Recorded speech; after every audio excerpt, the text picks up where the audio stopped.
ரலியல்லாஹு தஆலா அவர்கள் பாத்திமா ரலியல்லாஹு தஆலா அவர்கள் அவங்கள்ட்ட ஒரு பெண்மணி ஏதோ தேவைக்கு அனுப்பிட்டு வர்றாங்க. வீட்டில் இருக்கக்கூடிய ஏதோ சிறிய உணவை எடுத்துட்டு அந்த பெண்மணிக்கு கொடுத்துட்டாங்க. அலி ரலியல்லாஹு தஆலா அவர்கள் வீட்டுக்கு வர்றாங்க. பசியோட நிலையில வர்றாங்க. பாத்திமா என்ன இதுக்கு வீட்டுல ஒன்றும் கிடையாது. என்ன இருக்குன்னு கேட்கிறாங்க. ஒண்ணுமே இல்லை. சரி, ஏதாவது என்ன எடுத்துட்டு வாடா, சந்தைக்கு போயிட்டு என்ன செய்துட்டு வர்றாங்க, ஏதாவது வியாபாரம் செய்துட்டு வர்றாங்க அப்படின்னு சொல்லும் போது ஒரு அங்கி ஒன்று இருக்கு, ஒரு போர்வைன்னு வச்சுக்கலாம், ஒரு ஒரு பெரிய கம்பளம், ஒரு போர்வை ஒன்று இருக்கு. அதை எடுத்துக்கிட்டு என்ன செய்யறாங்கன்னா நேரா சந்தைக்கு போறாங்க. அப்படியே என்ன செய்யறாங்க, அந்த கம்பளத்தை வியாபாரத்தை படுத்துறாங்க. யாருக்கு தேவையெல்லாம் வாங்கிக்கிடுங்க. அலி ரலியல்லாஹு தஆலா ஒருத்தவங்க அதை வாங்கிட்டாங்க. எவ்வளவு வாங்குறாங்க அப்படின்னா 6 திரகத்துக்கு வாங்குறாங்க. 6 திரகத்துக்கு அதை வாங்குறாங்க. அந்த 6 திரகத்துக்கு இவங்க என்ன செஞ்சிட்டாங்கன்னா வீட்டுக்கு தேவையான உணவு பண்டங்களை வாங்கிட்டு வந்துகிட்டே இருக்காங்க. வந்துகிட்டே இருக்கும்போது வழியில ஒருத்தர் தேவையுடையவர் சதக்காக வாங்கி என்ன செய்யறாரு, உணவுக்காக வேண்டி வழியில நிக்கிறாங்க. கேட்கிறாங்க. சகாபாக்கெல்லாம் அப்படியே என்ன இருக்கோ அப்படியே தேடி பார்க்கறது, எண்ணி பார்க்கறது, இந்த பின் பாக்கெட்டு முன் பாக்கெட்டு அதுக்கெல்லாம் வேலையே இல்லை. ஏன்னா அந்த சதக்காவுடைய சிந்தனை அல்லாஹ் குர்ஆன்ல எப்படி சொல்றானோ அது போல அவங்க நடந்து கொண்டாங்க இல்லையா, அதனால அவங்க வாழ்க்கையில எல்லாம் கிடைச்சது. அப்ப அந்த சிந்தனை நாமும் செய்யறோம், சதக்கா செய்யறோம் இல்லைன்னா சொல்லல. அல்லாஹ் அதை நாம எண்ணத்தின் அடிப்படையில் நன்மை கொடுப்பாங்க. ஒவ்வொரு வீட்டையும் நடக்கும். கணவனுக்கு தெரியாம மனைவி கொடுக்கக்கூடிய சதக்கா இருக்கு. அதே போன்று மனைவிக்கு தெரியாம கணவனுக்கு கொடுக்கக்கூடிய சதக்காவும், பிள்ளைகளும் சதக்கா கொடுக்கக்கூடிய நிலையிலும் இருக்கு. இப்படி அந்த தான தர்மங்கள் தேவைக்கு தகுந்தவாறு நம்முடைய அறிவுக்கு எவ்வளவு இருக்குதோ அவ்வளவுதான் நாம கொடுக்கிறோம் இல்லையா. ஆனா அந்த அந்த எட்டக்கூடிய அந்த அறிவுடைய நிலைப்பாடு சரியாவுடைய நிலைப்பாடா இருக்கணும்ன்றதுதான் அந்த வசனத்துடைய நோக்கமே. அப்ப அலி ரலியல்லாஹு தஆலா செஞ்சிட்டாங்க. அந்த 6 திரகத்துக்கு வாங்குற உணவு பொட்டலங்கள் எல்லாம் கொடுத்துட்டாங்க. கொடுத்துட்டு வீட்டுக்கு போறாங்க. என்ன செய்யறது, போயிட்டே இருக்காங்க. வழியில ஒருத்தர் அலி ரலியல்லாஹு தஆலா அவங்க பிடிச்சிட்டாங்க. இல்லைங்க, கொஞ்சம் எனக்கு ஒரு ஒட்டகம் இதுக்கு வித்து தர முடியுமான்னு கேட்கிறாங்க. எனக்கு ஒரு ஒட்டகம் இதுக்கு உங்களால வித்து கொடுக்க முடியுமான்னு கேட்கிறாங்க. என்ன திடீர்னு இப்படி கேட்கறீங்களேன்னு கேட்டாங்க. எனக்கு வித்து கொடுங்க, எவ்வளவுக்கு வித்து கொடுக்கணும்னு கேட்டாங்க. எனக்கு 60 திரகம் கொடுத்தா போதும், எனக்கு 60 திரகம் கொடுத்தா போதும்னு சொன்னார். சரின்னு சொல்லிட்டு அலி ரலியல்லாஹு தஆலா அவர்கள் இதை நான் எப்படி வித்து என்கிட்ட கொடுக்கறது அப்படின்னு கேட்டார். நீங்க முதல்ல வித்துட்டு வாங்க, நான் எங்க வாங்கணுமோ நான் உங்ககிட்ட வாங்கிக்கிறேன் அப்படின்னு சொன்னார். அலி ரலியல்லாஹு தஆலா அவர்கள் அந்த ஒட்டகத்தை பிடிச்சிட்டு சந்தைக்கு போறாங்க.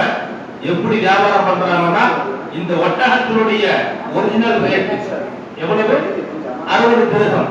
இதற்கு மேலாக இதுக்கு மேலாக வாங்கி கொள்ளக்கூடியவரும் வாங்க. இப்படி ஒரு வியாபாரம். இந்த ஒட்டகத்தினுடைய விலை 60 திரகம். அதுக்கு மேல உங்களால முடிஞ்சது என்ன செய்யுங்க, ஒருத்தர் நேரம் வந்துட்டு அலி ரலியல்லாஹு தஆலா அவங்களையும் அந்த ஒட்டகத்தையும் அப்படியே பாக்குறாங்க. பார்த்துட்டு நான் வாங்கிக்கிறேன் அப்படின்னு சொல்லிட்டு 120 திரகம் கொடுக்குறாங்க. 120 திரகம் கொடுக்குறாங்க. இந்த ஒட்டகத்தினுடைய 60 கொஞ்சமா கொடுத்தா போதுமே. அந்த இல்ல நீங்க வச்சுக்கிறதுங்க பரவாயில்ல. அல்ஹம்துலில்லாஹ் சையது அல்லாஹ்வுடைய நாட்டம் அப்படின்னு சொல்லிட்டு வாங்கிட்டு போயிட்டே இருக்காங்க. எப்படி ஃபர்ஸ்ட் ஒட்டகத்தை கொடுத்தாரு, எப்படி வந்தாரு, எப்படி மறைச்சாரு, மறுபடியும் எப்படி வந்தாருன்னே தெரியல. அலி ரலியல்லாஹு தஆலா வீட்டை நோக்கி போயிட்டே இருக்கிறாங்க. திடீர்னு அந்த ஒட்டக வியாபாரி ஒட்டகம் கொடுத்தவங்க வந்துட்டாங்க. வந்துட்டு என்ன சொல்றது, ஒட்டகத்தை என்ன செஞ்சிட்டீங்க, வியாபாரம் பண்ணிட்டீங்களா சொல்றாங்க. என்னங்க 120 திரகம். அந்த ஒட்டகத்தினுடைய விலை நீங்க விற்க சொன்னது 60 திரகம். ஆனா விற்கப்பட்ட நிதி 120 திரகம் அப்படின்னு சொல்லிட்டு எனக்கு 60 திரகம் மட்டும், நான் சொன்ன மாதிரி எனக்கு 60 மட்டும் கொடுக்கன்னு சொல்லிட்டு வாங்கிட்டு போயிட்டாங்க. மீதி உண்டான 60 திரகத்தோட வீட்டுக்கு போறாங்க. பாத்திமா ரலியல்லாஹு தஆலா அவங்கள்ட்ட இந்த செய்தியெல்லாம் சொல்றாங்க. அப்ப என்ன இங்க நமக்கு நினைவுபடுத்தலாம்னா, அதாவது அவங்களுடைய ஒரு தேவை உடையவர்களுக்கு சதக்கா செஞ்சாங்க. தன்னுடைய இருக்கக்கூடிய பொருளை வியாபாரம் பண்ணாங்க. அந்த வியாபாரத்துல ஒரு 6 திரகம் கிடைச்சது. அந்த 6ஐயும் சதக்கா செஞ்சுட்டாங்க. அந்த 6க்கு அல்லாஹ் சொன்ன மாதிரியே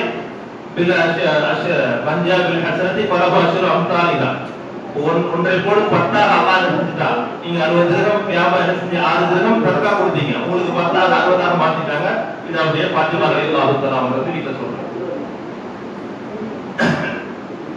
அல்ஹம்துலில்லாஹ் அவங்க சொல்லிட்டு அவருடைய தேவைகள் எல்லாம் முடிஞ்சிட்டு மறுநாள் நபிகள் ஸல்லல்லாஹு அலைஹி வஸல்லம் அவர்கள் வீட்டுக்கு போறாங்க. மாமனார் வீட்டுக்கு போறாங்க. பெருமானார் ஸல்லல்லாஹு அலைஹி வஸல்லம் இந்த அழியே நேற்று ஒட்டக வியாபாரம் மிக சிறப்பா நடந்துச்சான்னு கேட்டாங்க. பெருமானார் ஸல்லல்லாஹு அலைஹி வஸல்லம் ஒட்டக வியாபாரம் ரொம்ப அற்புதமா நடந்துச்சாங்க. ஸல்லல்லாஹு அலைஹி வஸல்லம் அவங்களுக்கு எல்லா செய்தியையும் அல்லாஹ் ரப்பல் ஆலமீன் கொடுத்தார். என்னன்னா அல்லாஹ் என்ன விரும்புறானோ, அல்லாஹ் எப்படி நாம விரும்பினாரோ அப்படியே வாழ்ந்தவங்க. அதனால ஒரு ஒரு ஒரு அமலை அதனுடைய முழு நன்மையை எப்படி பெறணுன்றதுக்கு இந்த ஒரு வசனம் எப்படி அல்லாஹ் என்ன வசனம் சொன்னா, அவங்களுடைய யதார்த்தமான அந்த சதக்கா அவங்க யதார்த்தமான அந்த ஒரு நன்மையை ஹக்கா செய்யறாங்க. அல்லாஹ் தஆலா 10 மாத்தி வச்சிருக்காங்க. இந்த 1க்கு 10 மாத்தி கொடுத்தாங்க. அப்துல் ரஹ்மான் இப்னு அவுஃப் அவங்க கேள்விப்பட்டிருப்பீங்க. வெறும் சஹாபா. ஒரு 2 ஏழை பெண்களுக்கு திருமணம் முடித்து கொடுத்ததுக்காக வேண்டி அந்த 2 ஏழை குழந்தைகளும் அவருடைய பெற்றோரும் துவா செய்ததன் அடிப்படையில 30 ஆண்டு காலம் அல்லாஹ் தஆலா அவருடைய தலாக்களை நீட்டினார். இது வரலாறு நம்ம கேட்டிருப்போம் அடிக்கடி. 200 செவ்வொட்டகையில தான் வியாபார சரக்குகளோடு மதீனா நகருக்கு வருவாங்க. இந்த செய்தியை நாம கேட்டிருப்போம். இன்னொரு செய்தி பெருமானார் ஸல்லல்லாஹு அலைஹி வஸல்லம் அவங்கள்ட்ட ஒரு தேவைக்காக வேண்டி ஒரு உணவுக்காகவோ தேவைக்காக வேண்டி ஒரு யாசகர் வருவார். அப்ப பெருமானார் ஸல்லல்லாஹு அலைஹி வஸல்லம் சொன்னாங்களா, அப்படி பாக்குறாங்க, யாரும் பாக்குறாங்க. பார்த்துட்டு அவங்க வீட்டுக்கு போயிடுங்க, அவங்க வீட்டுக்கு அழைச்சிட்டு கொண்டு போங்க. அப்துல் ரஹ்மான் அவங்க வீட்டுக்கு அழைச்சிட்டு போங்கன்னு சொல்லி அப்துல் ரஹ்மான் ரலியல்லாஹு தஆலா அவங்க வீட்டுக்கிட்ட நின்னுட்டு அழைத்து வந்த சஹாபி சொல்றாங்க, பெருமானார் ஸல்லல்லாஹு அலைஹி வஸல்லம் அவர்கள் உங்க வீட்டுக்கு இந்த விருந்தாளிய கூப்பிட்டு கொண்டு போயிட்டு விட சொன்னாங்க அப்படின்னு சொல்றாங்க. அப்ப அப்துல் ரஹ்மான் ரலியல்லாஹு தஆலா என்ன செய்றாங்க, திரையை நீக்கிட்டு வெளியே வர்றாங்க. உள்ள அந்த யாசகர் கேட்டு அவர் பாக்குறாரு, எட்டி பாக்குறாரு. என்ன இருட்டா இருக்குது, வீடு இருட்டா இருக்குது அப்படின்னு சொல்லி பாக்குறாரு. ஒண்ணு பார்க்காதீங்க, பதட்டப்படாதீங்கன்னு சொல்லிட்டு உள்ள போயிட்டு விளக்க கொடுக்குறாங்க. அப்துல் ரஹ்மான் ரலியல்லாஹு. இந்த விளக்க கொடுக்கும் போது வந்த யாசகர் பெருமானார் ஸல்லல்லாஹு அலைஹி வஸல்லம் அவங்க இப்படி ஒரு ஆட்டை நம்ம அனுப்பிச்சிட்டாங்களே, இவரை பார்த்தா நம்மள்ட்ட இருக்கிற அந்த மாதிரி தோணுது. யாரை பார்த்து? அப்துல் ரஹ்மான் ரலியல்லாஹு. மதீனா நகரமே முழுவதுமாக அவங்களுடைய வியாபார சரக்குகள்ல வாழ்ந்த ஒரு நாயகத்தோடது. அவங்க பார்த்து நபி ஸல்லல்லாஹு அலைஹி வஸல்லம் இப்படி ஒரு ஆட்டை அனுப்பிச்சிட்டாங்களே, இவரை பார்த்தா நம்மள்ட்ட இருக்கக்கூடிய சட்டையும் பிடிக்கிறவங்க கூட இருக்கு. இப்படி ஒரு சிந்தனை அவங்க ஓடுது. கொஞ்சம் வெயிட் பண்ணுங்க சொல்லிட்டு விளக்கு கொடுத்துட்டு உள்ள போறாங்க. தங்கத்தினால் ஆலய ஒரு குவியலா எடுத்து வாங்க நாங்க போய்ங்க அப்படின்னு சொல்லிட்டு கையில கொடுத்த உடனே ஒண்ணுமே ஓடும். என்னடா இது? அதாவது அவருடைய சிந்தனை அப்படி இருந்தது. ஆனா இவங்களுடைய சிந்தனை எப்படி இருந்துச்சுன்னா, தேவைக்காக வேண்டிய அவங்க அனுப்பிச்சிருக்காங்க. அவங்க அப்படியே அழிவு ஒரு பொறுப்புவியலை தங்க பொறுப்புகளை கையில கொடுத்துட்டாங்க. என்னங்க பார்த்தா இப்படி இருக்கிறீங்க, இது இந்த நிலையெல்லாம் தாண்டி உங்களுக்கு இந்த சிந்தனை இது எப்படி அப்படின்னு கேட்கும் போதுதான் ஒரு வார்த்தையை சொன்னாங்களா, சொன்ன இல்லையா, சொன்ன வார்த்தை. அதாவது உங்களுடைய சதக்கா தான தர்மம் எப்படி இருக்கணும் அப்படின்னா, உங்களுடைய தேவைகளை குறைத்துக் கொண்டு தேவை உடையவர்களுக்கு நீங்க கொடுக்கக்கூடிய அந்த சதக்கா இருக்குது, அது அல்லாஹ்விடத்துல மிக உயர்ந்த நிலையை என்ன செய்து நமக்கு தரக்கூடியதாக இருக்கிறது அப்படின்ற ஒரு செய்தியை வெறும் கொடை வரல. ஆனா அவங்களுடைய அதாவது அந்த வெளிச்சை எப்ப தேவை, யாரும் வந்தாதான் தேவைன்னு கொடுக்கிறார்.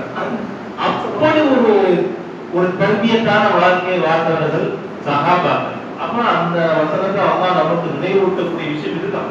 நாம் செய்யக்கூடிய சதக்கா இப்ப நாம அல்லாஹ் ரசூல் நமக்கு நினைவூட்டிய சதக்கா. நாம் செய்து கொண்டிருக்கக்கூடிய சதக்கா எப்படி இருக்கிறோம், எப்படி இருந்து கொண்டிருக்கு, ஆனா நாம் செய்யக்கூடிய தான தர்மங்கள் எப்படி இருக்கணும்ன்றத அல்லாஹ் அந்த வசனத்துல எப்படி சொல்றான்.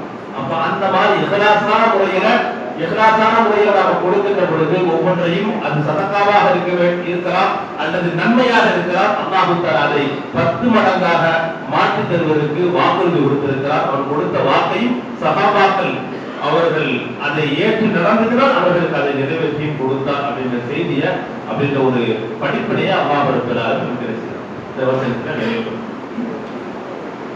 அல்லாஹ் ரசூல் நமக்கு ஒவ்வொரு நினைவூட்டுதலும் நம்முடைய கல்வி, நம்முடைய கல்வி, நம்முடைய உள்ளமும் நம்முடைய உளமும் பரிசுத்தமாக இருக்க வேண்டும் என்பதற்காகத்தான் ஒவ்வொரு செய்தியும் நமக்கு அல்லாஹ் ரசூல் அவ்வப்போது நினைவுபடுத்திக் கொண்டிருக்கிறார். அதனால இன்று நமக்கு நினைவூட்டப்பட்ட அத்தனை விஷயங்களையும் நினைவில் வைத்துக் கொண்டு அமல்கள் செய்வதற்கு முயற்சிகள் செய்வோமாக. வல்ல ரப்பல் ஆலமீன் தௌஃபீக் செய்வாங்க.